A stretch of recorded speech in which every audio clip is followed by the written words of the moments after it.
गरीब था, लेकिन झुकना नहीं जानता था। उसकी ईमानदारी ने पूरा गांव हिला दिया। कहानी वहीं से शुरू होती है। गांव हरिहरपुर के किनारे मिट्टी की टूटी दीवारों वाला छोटा सा घर था, लकड़ी के फट्टों से ढका, बारिश में टपकता, गर्मी में तपता। यहीं रहता था गोपलू, एक साधारण, ईमानदार पर बेहद गरीब किसान। उसके पास बस आधा बीघा जमीन थी, जिसे वो खेत कम और अपनी किस्मत ज्यादा कहता था। गोपलू की पत्नी धर्मी, सीधी सादी, मन से धनी और चेहरे पर हमेशा संतोष की मुस्कान लिए अपने पति की मेहनत को अपना गर्व समझती थी। घर में बस एक ही बेटा, किशन, जिसकी आंखों में बड़े सपनों की चमक थी। गांव में कुछ ही घर संपन्न थे। उनमें सबसे ऊपर नाम था जमींदार सोहनलाल का। सोहनलाल का रसूख ऐसा कि उसकी बात नदी के बहाव जैसी, जो बोले वही सच, वही फैसला। गरीबों के लिए उसके दरवाजे खुले नहीं रहते थे। लेकिन गोपलू, उसका सिर किसी के सामने आज तक नहीं झुका था। एक साल गांव पर बुरा वक्त आ गया, बारिश कम, फसल आधी। गोपलू की कमाई इतनी भी नहीं कि घर के चूल्हे में रोज आग जल सके। ऐसे में जमींदार ने गांव के गरीब किसानों को बुलाया। जो लोग कर्ज लेकर अपनी फसल हमारे खेतों पर उगाएंगे, उन्हें बीज और खाद मुहैया कराई जाएगी, पर आधी फसल मेरी होगी। लोग मजबूरी में तैयार हुए, पर गोपलू ने साफ मना कर दिया। मालिक, मैं भले भूखा रह जाऊं, पर अपना पसीना किसी और की गुलामी में नहीं बहाऊंगा। जमींदार ने हंसकर कहा, ईमान से पेट नहीं भरता गोपालू। गांव के लोग फुसफुसाए, देखना, ये जिद एक दिन इसे तुड़वा देगी। दिन बीते।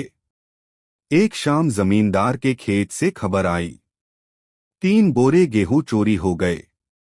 जमींदार का शक सीधा गोपलू पर गया। जो मेहनत का भूखा है, वो चोरी पर उतर आएगा। जमींदार चिल्लाया। गांव पंचायत बैठी। सबकी निगाहें गोपलू पर थीं। गोपलू का चेहरा सच की तरह साफ था, पर गरीबी की वजह से उसकी गवाही किसी ने नहीं मानी। धर्मी के आंखों में आंसू थे। किशन डरकर बाप का हाथ पकड़ रहा था। गोपलू ने भीगी आवाज में कहा, जिसके हाथों में अभी भी फटी लकीरें हैं, वो बोरे कैसे उठाएगा? पर मेरी मेहनत पर उंगली उठाने से पहले मेरी इज्जत तौल लो। पंचों ने कोई फैसला नहीं दिया। जमींदार का गुस्सा गांव पर भारी था। रात को गोपलू बाहर बैठा था, आंखों में नमी लिए। धर्मी उसके बाजू में बैठी बोली, इज्जत की कीमत भूख से ज्यादा होती है गोपी। हमने सही किया। उसी रात अचानक गांव के बाहर के कुएं के पास एक आदमी बेहोश मिला। वो जमींदार का ही नौकर था और उसके गले में बोरों की रस्सी फंसी थी। गांव वाले दौड़े, पानी पिलाया। होश आया तो उसने खुलासा किया, मैंने बोरे चुराए। जमींदार की बेटी की शादी के लिए पैसे चाहिए थे। डर के मारे छुप गया था। गांव स्तब्ध। अगली सुबह जमींदार खुद गोपलू के घर आया। सिर झुकाए भारी आवाज में बोला, गोपलू, मुझे माफ कर दो।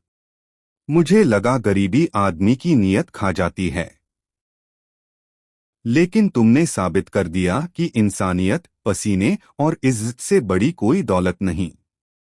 गोपलू ने शांत स्वर में कहा, मालिक, इज्जत कमाई जाती है, मांगी नहीं। जमींदार ने गांव वालों के सामने घोषणा की, गोपलू के नाम आधा बीघा और जमीन कर दी जाती है। इतना सच्चा इंसान अपने पैरों पर खड़ा होना चाहिए। धर्मी की आंखों में खुशी के आंसू थे। किशन गर्व से अपने पिता को देख रहा था। गोपलू बस मुस्कुराया, एक मुट्ठी इज्जत ही तो मेरी असली पूंजी है।